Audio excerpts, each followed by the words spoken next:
Olá, sejam muito bem-vindos ao canal Liberaudiolivro. Eu sou a Giovana e hoje proponho uma imersão no clássico da literatura brasileira, a obra O Ateneu, de Raul Pompeia, um livro de 1888. Mas antes eu quero frisar que este áudio contém spoilers. Se você quiser ler a obra, sugiro que pare aqui e ouça depois. Você também pode ouvir a obra completa no canal. Deixarei o link da playlist na descrição deste podcast, combinado? Então vamos lá. Focarei em alguns trechos do livro para entender a essência dessa instituição tão famosa em atividade no século XIX, o Colégio Ateneu. A experiência do Sérgio, o protagonista, será o nosso fio condutor. O Ateneu era rodeado de uma imagem construída pela propaganda forte que seu diretor fazia por meio dos livros didáticos, o que Raul Pompeia cita como a invasão das capas coloridas. O nome do diretor, Aristarco, era sinônimo de educação de elite. Para as famílias ricas, colocar o filho no colégio era quase um compromisso de honra, como diz o livro. A ideia aqui é desvendar as ideias em torno do Ateneu, a imagem versus a realidade, a rigidez, as tensões e a jornada do Sérgio, que começa idealizando o colégio. O primeiro contato dele com o Ateneu já é pura pompa, uma festa de encerramento do ano letivo, quando Pompeia descreve a capela que vira anfiteatro com a decoração chique, os uniformes dos alunos, e o Sérgio fica fascinado com a farda dos alunos, os botões dourados, um militarismo brilhante, como ele pensa. Na sua visão ingênua, ele aceita tudo, os discursos, a música e a fala do professor Venâncio. O professor diz que o mestre é um prolongamento do amor paterno e solta a frase: acima de Aristarco, Deus. Deus tão somente. Abaixo de Deus, Aristarco. O que mostra bem o nível da construção da imagem do diretor. O Sérgio imagina o colégio como um lugar quase celestial, uma ronda angélica de corações. Mas tudo ali é calculado. As festas, a arquitetura, essa retórica toda do Venâncio, tudo serve para projetar essa aura de excelência quase divina em torno do Aristarco e do colégio. Essa idealização inicial do Sérgio é o ponto de partida perfeito. O romance constrói essa fachada justamente para depois mostrar o contraste com a realidade bem mais sombria. E essa fachada reluz ainda mais numa outra festa, a da ginástica, lugar que o livro descreve como tendo um crepúsculo de melancolia e que muda totalmente no dia do evento. Bandeiras, lanternas, venezianas, música. E os alunos de branco com faixa vermelha, fazendo manobras quase militares, numa demonstração de força e disciplina perfeitas de um exército. O professor Bataillard, de ginástica, está exultante com o espetáculo com pirâmides humanas e formas de estatuária viva. Um show de controle corporal. Nesse episódio, o Aristarco arrebenta de júbilo, como o livro diz, circulando por todo lado com um magnetismo dominador. Um contraste enorme com aquele diretor solene da primeira festa. Ocorre um pequeno incidente com o filho do diretor, o Jorge, que é republicano e se recusa a beijar a mão da princesa. O Aristarco resolve só com um olhar silencioso, mas aterrador, mostrando o controle por trás da máquina festiva. Esta festa revela outro pilar importante da filosofia do Ateneu, o culto ao corpo, à força, o corpore sano. E mostra essas duas faces do Aristarco, o deus solene, quase divino, e o líder carismático, quase jovial. Na hora da matrícula, o Sérgio e o pai vão até a casa do Aristarco, num encontro mais pessoal, digamos. E o diretor é todo afetuoso, tem uma postura paterna super estudada. O Sérgio fica confuso, tentando juntar o mito dos livros didáticos com aquele homem ali, de paletó de seda. E a primeira ordem prática é dada sem rodeios. Mande deitar fora esses cachinhos, já impondo a regra, a uniformidade. E aí ele faz um discurso de vendas. O Aristarco vende o colégio como um lar, foca no caráter, promete que vai revolucionar a moral da sociedade. O Pompeia usa uma imagem ótima, o homem sanduíche da educação nacional, carregando o passado nas costas e o futuro na frente. É o educador e o empresário em perfeita sintonia. O Aristarco é um mestre no marketing pessoal. Ele não vende só a aula, ele vende uma transformação, um status, uma marca. E essa persona calculada, que vai do paterno ao grandioso, é uma ferramenta poderosa para conquistar as famílias e para moldar a imagem do colégio antes mesmo do aluno pisar lá dentro. Só que esse verniz todo começa a trincar já no primeiro dia de aula. O Aristarco está imerso nas finanças, conferindo os livros, então começam a chegar os alunos. Alguns beijam a mão dele, num ritual de início de aulas. O prédio está recém-pintado, com mapas, quadros com regras morais, que o Sérgio logo acha um código de redundância, uma burocracia moral talvez. Aí, o Aristarco faz um discurso sobre como é difícil moldar o caráter e sobre a obsessão dele com a imoralidade e solta a ameaça. No Ateneu, a imoralidade não existe. Se a desgraça ocorre, a justiça é o meu terror e a lei é o meu arbítrio. Isto revela o sistema autoritário por trás da fachada moralizante. E o Sérgio, todo desconfortável com as calças longas de menino grande, é recomendado para o Rabelo, um aluno mais velho e estudioso, um possível guia inicial. Mas um guia que já dá o tom sombrio do lugar. O aviso do Rabelo é crucial. Os gênios fazem aqui 2 sexos. Os fracos perdem-se. Faça-se homem, meu amigo. Comece por não admitir protetores. Ele basicamente está dizendo que lá dentro as relações são complexas, perigosas, que a fraqueza é explorada sem dó. O interno precisa se impor sozinho, não depender de ninguém. É um prenúncio claro da dureza que o Sérgio vai enfrentar. Em seguida, já vem o bullying do Barbalho. A desilusão vem rápido mesmo, logo na primeira aula. Mesmo com a gentileza do professor Mânlio, o Barbalho provoca-o e acaba em briga. Rolávamos na poeira, ele descreve. Pouco tempo depois, na rouparia, o Sérgio acha um curioso folheto com versos e desenhos pornográficos. Ele fica chocado, sente um incêndio de pudor, mas ao mesmo tempo aquela sedução da novidade. Aí um funcionário pega ele no flagra. Larga daí, isso não é para menino. Ele se lembra na hora da fala do Aristarco sobre a imoralidade não existir ali. E no dormitório ele pensa, que fazer da matalotagem dos meus planos? Ou seja, o que fazer da bagagem dos meus planos? Em questão de horas, o idealismo do Sérgio vira pó. Esse folheto é a prova concreta da hipocrisia. A imoralidade que o Aristarco nega com tanta veemência não só existe como circula ali escondida. E o aviso do Rabelo sobre não ter protetores ganha um significado ainda mais terrível. A violência física do bullying, a sexualidade reprimida e distorcida que aparece no folheto, a brutalidade do ambiente, a solidão que o Sérgio sente são avassaladoras. E como é que funciona o controle nesse ambiente tão opressor?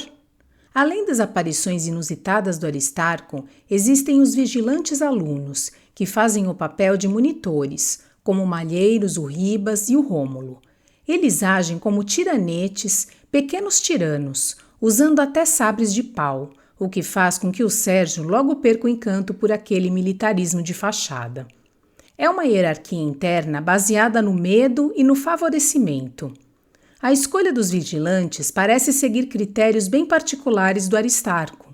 Força física, desempenho acadêmico ou até relações pessoais, como no caso do Rômulo, que era visto como seu futuro genro.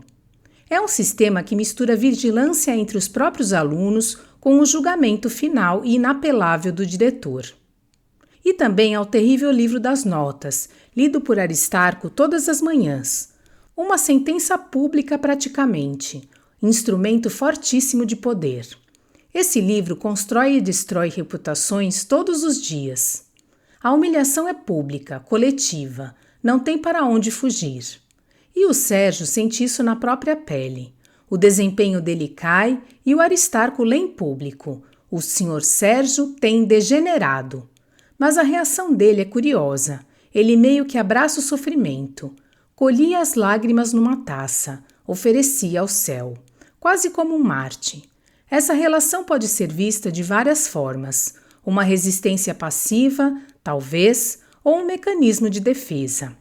é uma forma de lidar com a opressão quando a revolta direta parece impossível ou perigosa demais. Então reaparece o Sanches, um colega mais velho que oferece proteção e explica as regras não ditas do lugar. Mas é mesmo um protetor ou alguém com segundas intenções? Seu papel é dúbio, protetor, manipulador. Essa ambiguidade é constante no livro. As relações são sempre complexas. Buscando uma saída, talvez, o Sérgio mergulha numa fase mística. A astronomia levou-me à contemplação, ele diz. Cria até uma devoção a Santa Rosália, uma fuga para o interior, talvez uma tentativa de criar um espaço seguro. E nesse período a gente conhece o Franco, o pária do colégio, uma alma penada, figura trágica do Ateneu. Alvo constante de castigos, o Aristarco usa ele como exemplo negativo. O Pompeia tem uma imagem forte para ele, a cariátide forçada no edifício de moralização do Ateneu. Uma cariátide, aquela coluna em forma humana. Quer dizer, o Franco é quem sustenta o prédio moral do Aristarco, mas a força, sendo exemplo do que não ser, é uma imagem poderosa e muito cruel. Franco é o bode expiatório, essencial para o sistema do Aristarco funcionar, para a moralidade dos outros brilhar por contraste.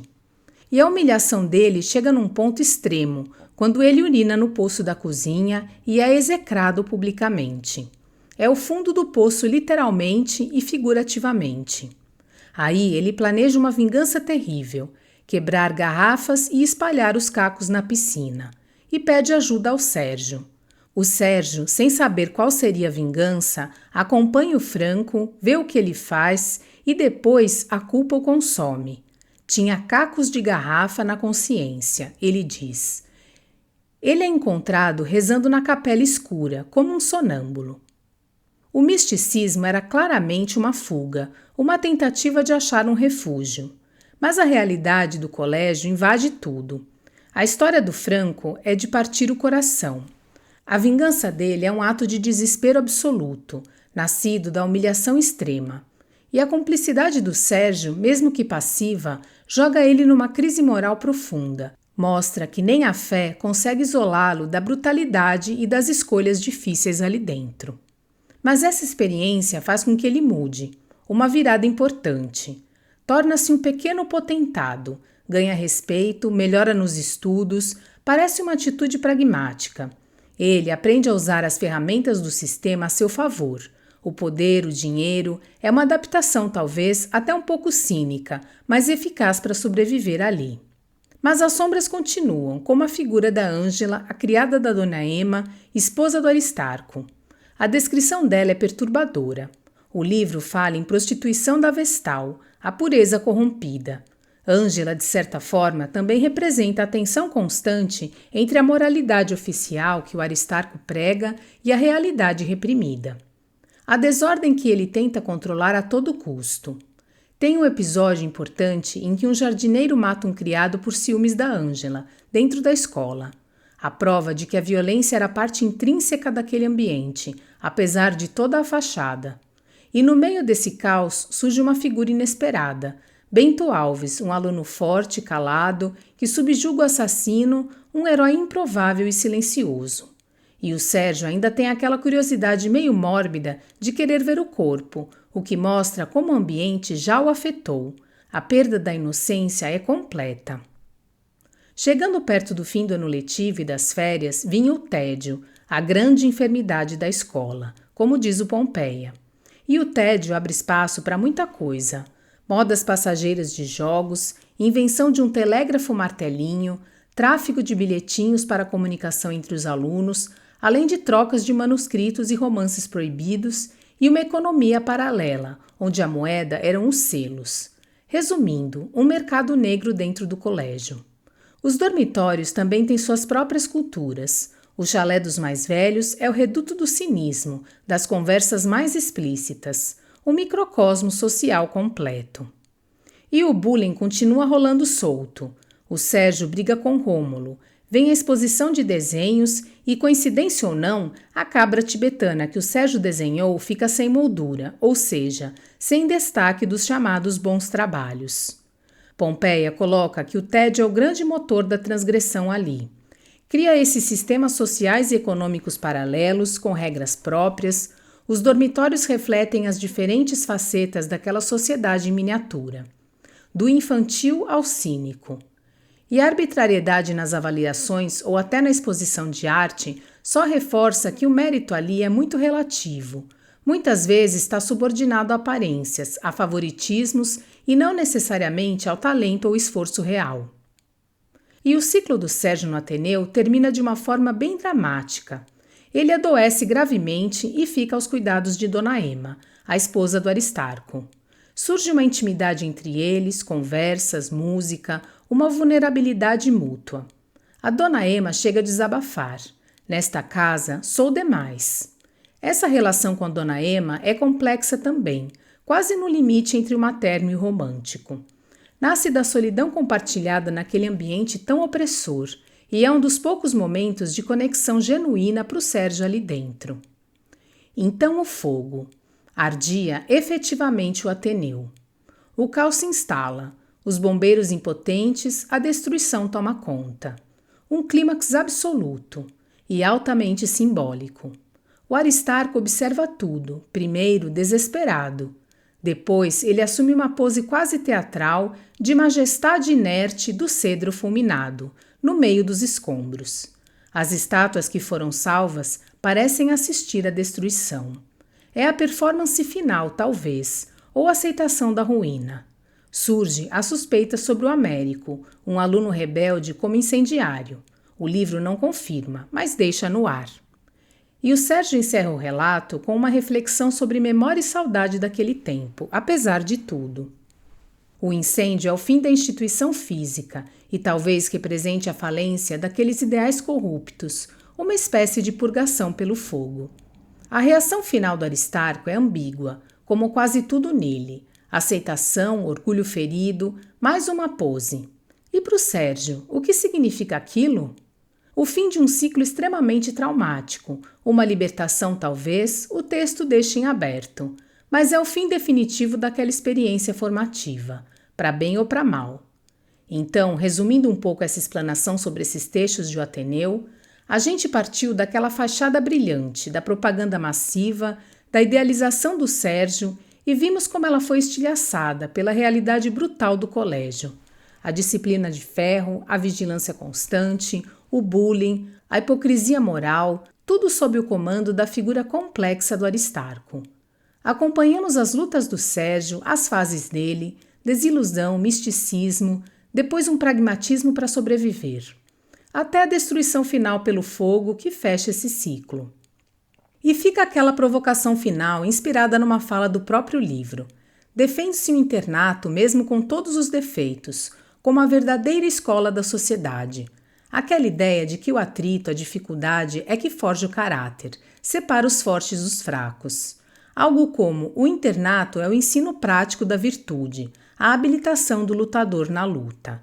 Pensando nisso, será que o Ateneu, com toda a sua brutalidade, sua hipocrisia e o seu fim trágico, será que ele cumpriu paradoxalmente esse duro propósito na vida do Sérgio?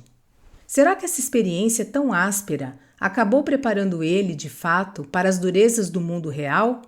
Até que ponto essa preparação pelo sofrimento e pela competição selvagem realmente fortalece alguém para a vida?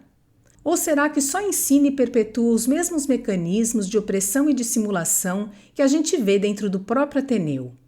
Qual é o saldo real de uma educação que parece valorizar mais o controle e a aparência do que o crescimento de verdade? Perguntas que atravessam o tempo e desafiam a gente a pensar sobre que tipo de preparação para a vida as nossas instituições oferecem hoje e a que custo. Fica aí a reflexão. Desejo que tenham gostado. Obrigada por sua companhia e até a próxima!